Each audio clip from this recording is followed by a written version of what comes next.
Quelles sont tes racines et tes fondations? Alors déjà, il faut dire que je suis né dans une ville du sud-ouest, au carrefour de deux nationales. Voilà, ça, si, sur un carrefour. Hein, voilà. La nationale 21 et la nationale 89. Mon père, je dirais, est issu d'une famille normando-vendéenne, on va dire ça comme ça, parce que c'est un croisement. Donc mon père était né à Angers, ma grand-mère était née en Vendée, mon grand-père paternel était né à Rouen, il est d'ailleurs enterré à Rouen. Euh, voilà, donc une famille dont j'ai fait quelques recherches généalogiques, mais bon, sans vraiment approfondir. Du côté de mon père, il n'y avait pas de frère, il a eu une demi-sœur. Et du côté de sa maman, je crois qu'il devait être à peu près 9 ou 10. Au total, il y avait trois garçons et tout le reste c'était donc des filles. Donc moi je n'ai pas connu ma grand-mère paternelle. J'ai connu une de mes grands-tantes, voilà, qui était la veuve d'un colonel, qui était absolument assez extraordinaire, qui fumait comme un pompier, des troupes, parce qu'en tant que veuve, eh ben, elle avait droit, justement, à son allocation de tabac, donc, dont elle savait user largement. C'était assez amusant, mais j'adorais cette grande-tante, c'était vraiment quelqu'un de tout à fait assez extraordinaire. Euh, donc là, ça c'est le côté, je dirais, paternel, et côté maternel, j'avais un grand-père qui avait une entreprise de bâtiment, une petite entreprise de bâtiment, parce qu'il avait fait son tour de France, donc il était compagnon, et c'est ce qui lui avait permis, avant la Deuxième Guerre mondiale, de pouvoir créer une entreprise. Car il fallait soit être compagnon, soit avoir un titre d'ingénieur pour pouvoir justement créer une entreprise. Donc lui, je l'ai connu, il est décédé, je crois que j'avais l'âge de 7 ans, ou 6 ans, ou 7 ans. Et voilà. Par contre, ma grand-mère, je ne l'ai pas connue. Voilà. J'ai été privé de mes grands-mères. Et je n'ai donc vu qu'un grand-père. C'est ce qui manque, je crois, dans la vie.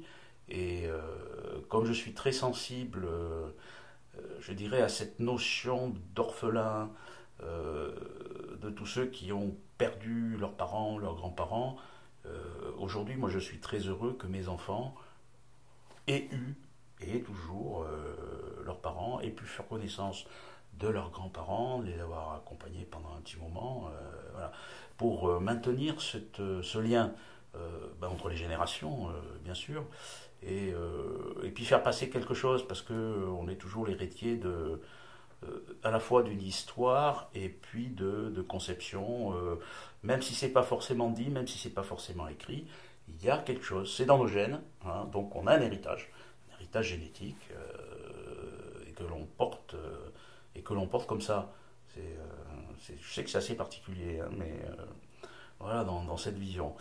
Alors, pour continuer sur ces racines, euh, je dirais c'est le fait que j'ai toujours été très sensible au fait que mon grand-père paternel ait perdu la vie pendant la Première Guerre mondiale, donc au pied du chemin des Dames en 1917.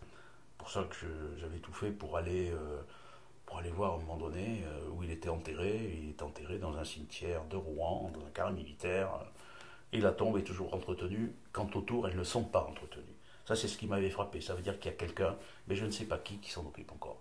Enfin, qui s'en occupait, c'était la dernière fois où j'y étais allé. Et alors, du côté de ma grand-mère paternelle, donc j'ai dit, ils étaient nombreux. En effet, elle s'appelait, don de naissance, Laborde. Et le nom de Laborde est connu, et je pense notamment à celle qui faisait la météo. C'est normalement donc une cousine germaine. Voilà. Alors ce qui peut expliquer que derrière, euh, dans mes enfants, j'en ai qui se sont orientés vers des carrières artistiques. C'est tout à fait particulier, mais c'est comme ça. Bon, ben sinon, qu'est-ce que je pourrais dire pour continuer à parler de mes racines? Ben, ce sont donc ancrées à Périgueux, dans le sud-ouest.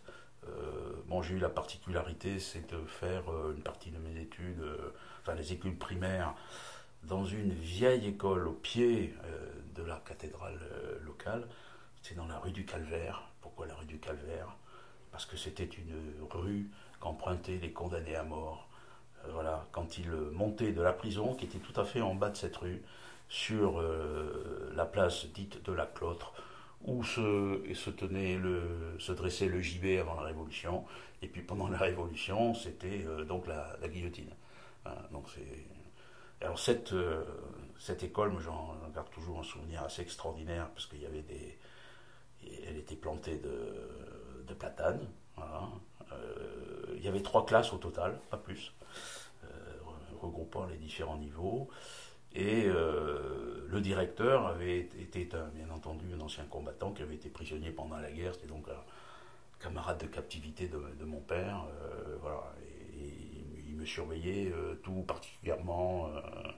Hein, comme bon, je marchais assez bien à l'école, ça, je dirais, ça arrangeait pas mal les choses. Voilà.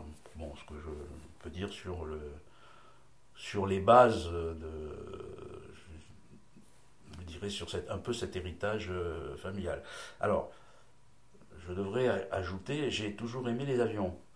Ceci, il y a une raison très simple, c'est que quand j'ai parlé de cette grand-tante qui était la veuve d'un colonel,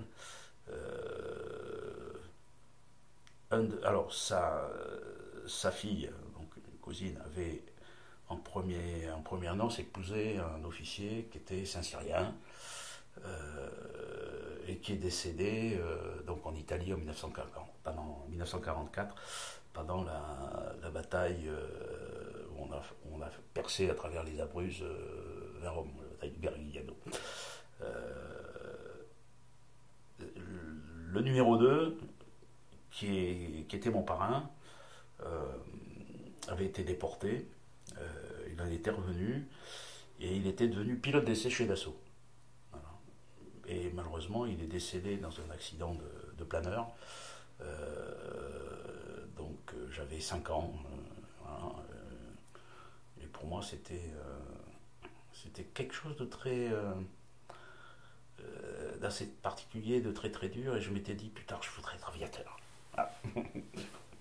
Ce qui n'a pas été, puisqu'à un moment donné, ma vue ayant fortement baissé suite à une grave maladie, on abandonne cet espoir, je dirais, d'aller dans les airs.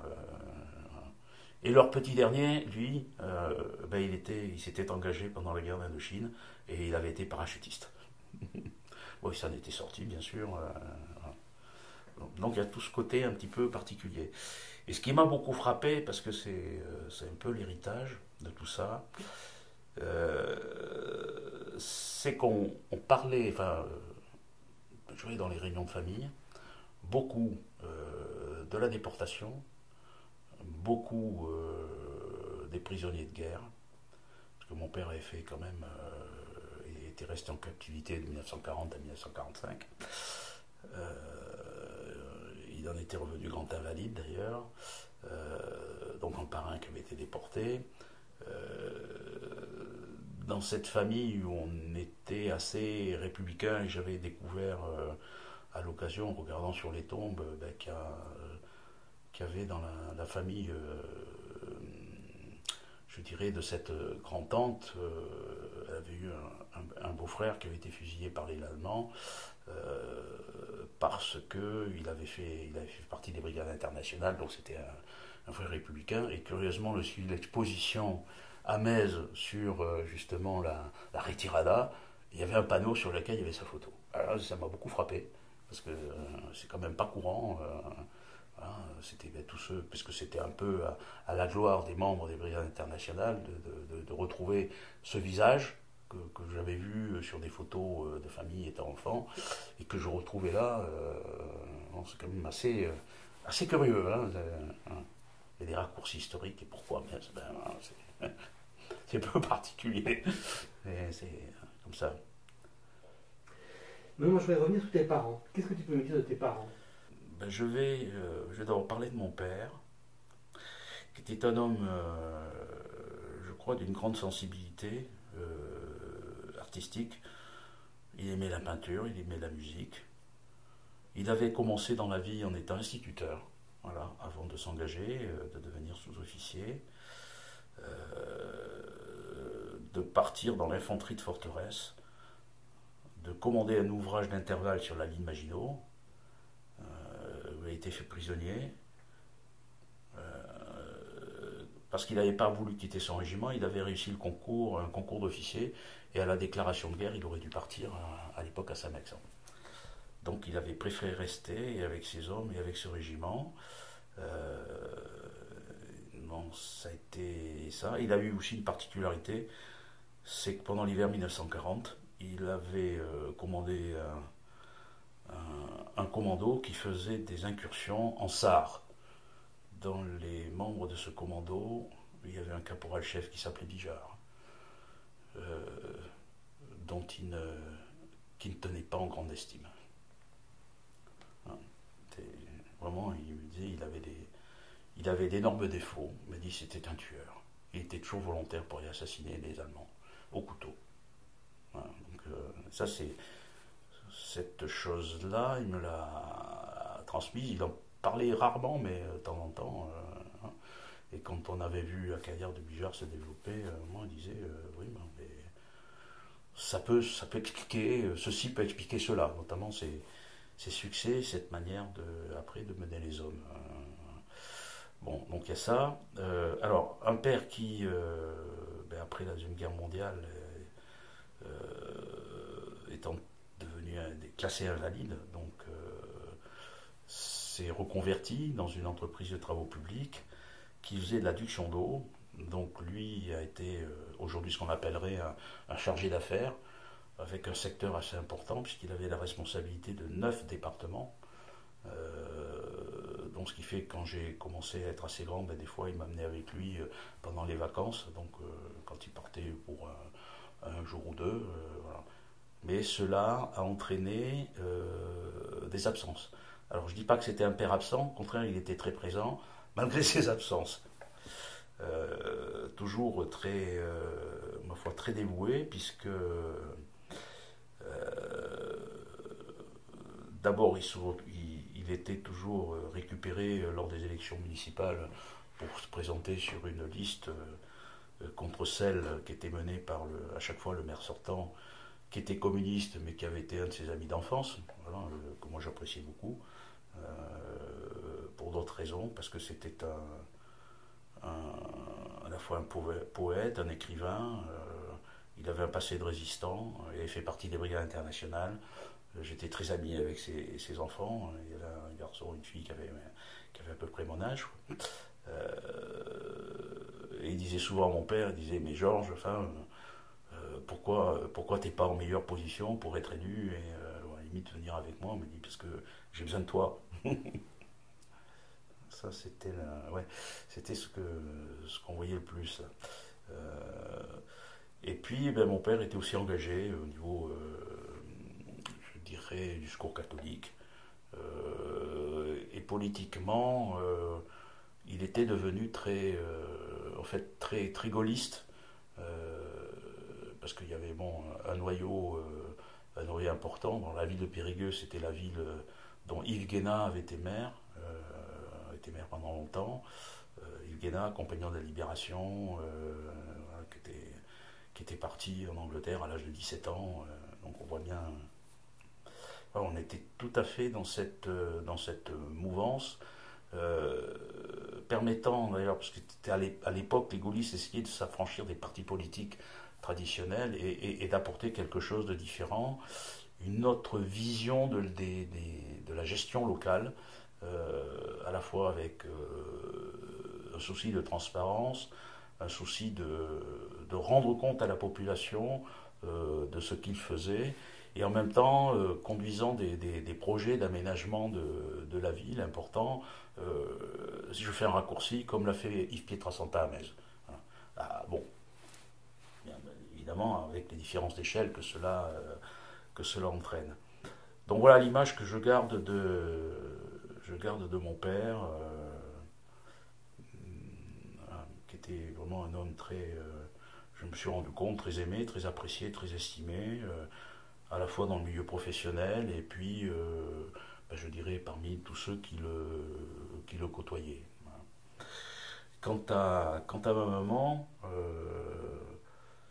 alors pour moi c'est surtout l'image d'une femme qui est tombée malade, je dirais, assez tôt, mais surtout avant ça, qui au moment où moi j'ai été très gravement malade, elle a absolument tenu à me garder à la maison, à me soigner.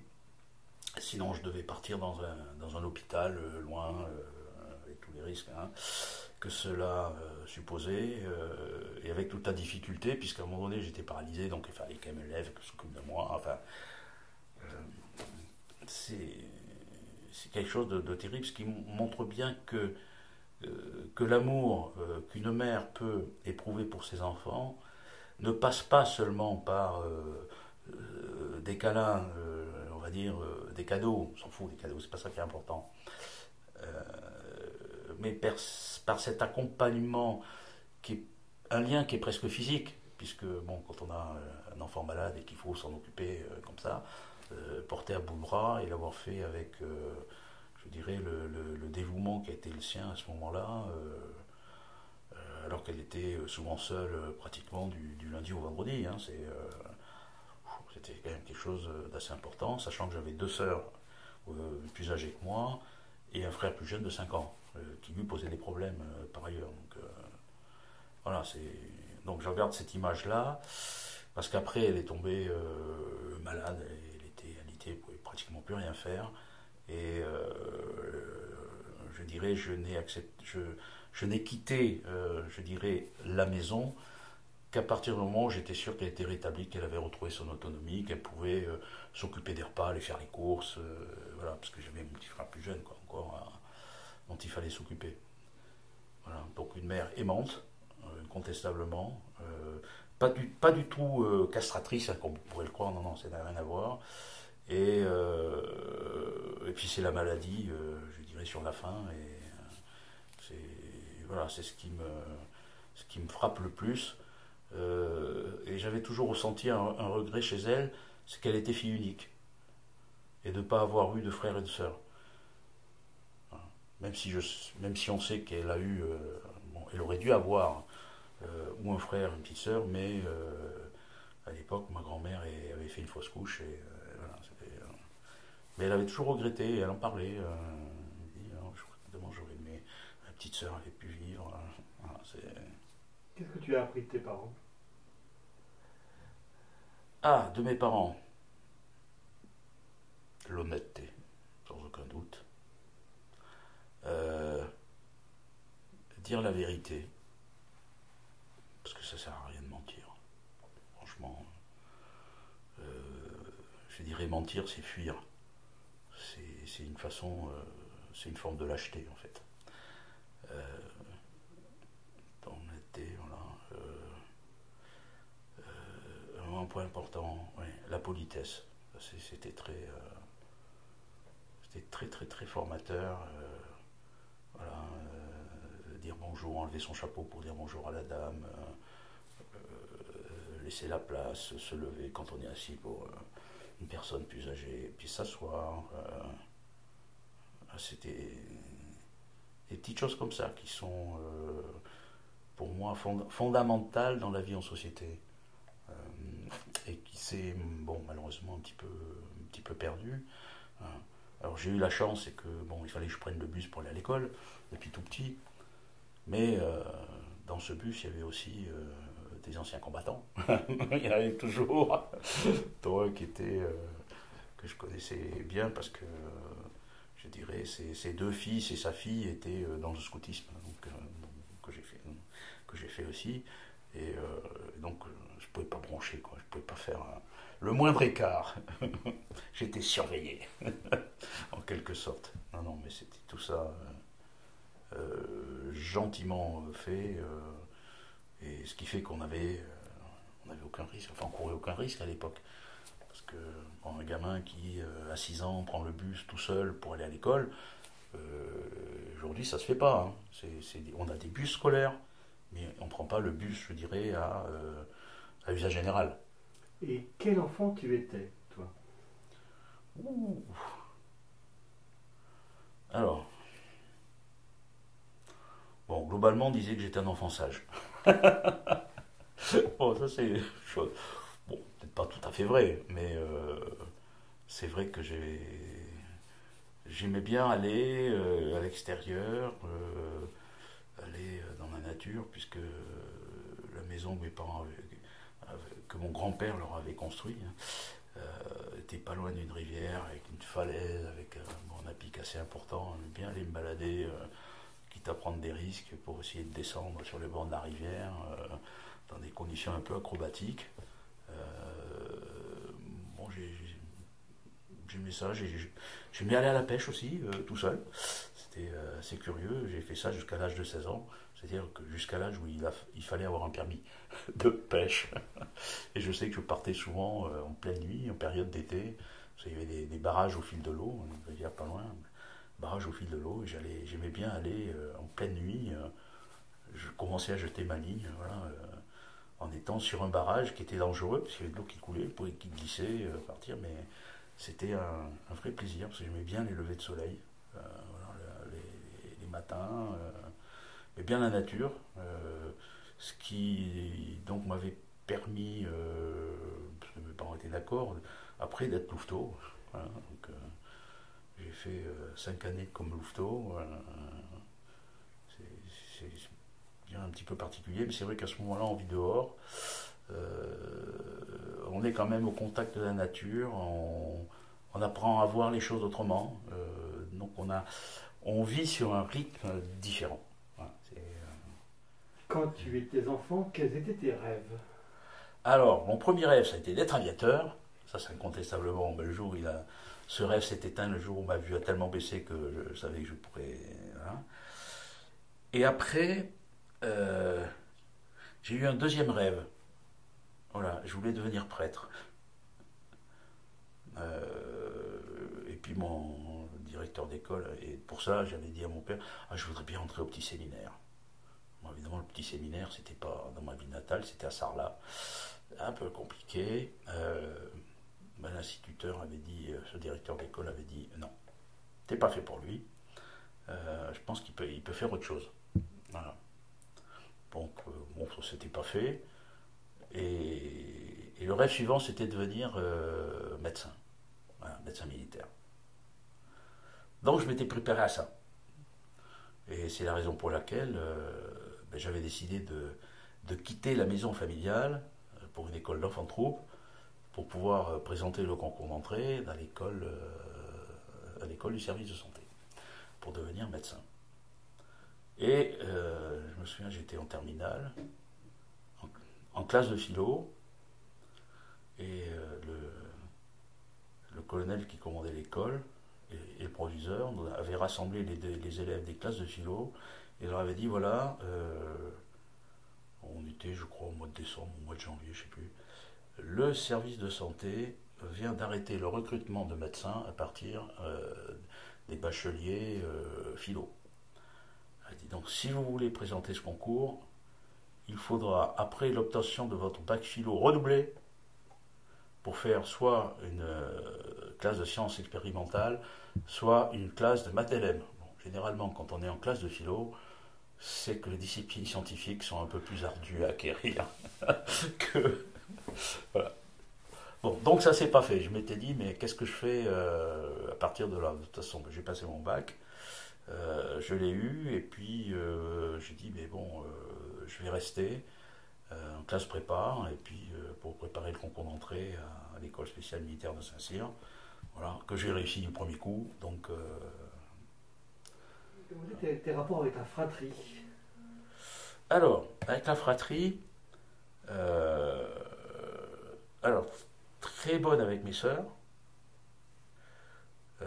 Alors, ma sœur aînée, elle est née, avait 11 ans de plus que moi. Elle était née avant la guerre. Donc, et c'était ma marraine. Voilà. Et quand j'étais jeune, elle avait fait l'école normale d'institutrice, et puis, bon, le jour où elle s'est mariée, elle est partie, et puis bon, voilà. Et mon autre sœur, plus vieille de moi, de 2 ans, toujours très proche, on est toujours d'ailleurs toujours très très proche, à la fois la proximité d'âge avec une façon de voir les choses assez particulière, pour ce qui est continue, elle fait du catéchisme, les enfants, enfin, elle fait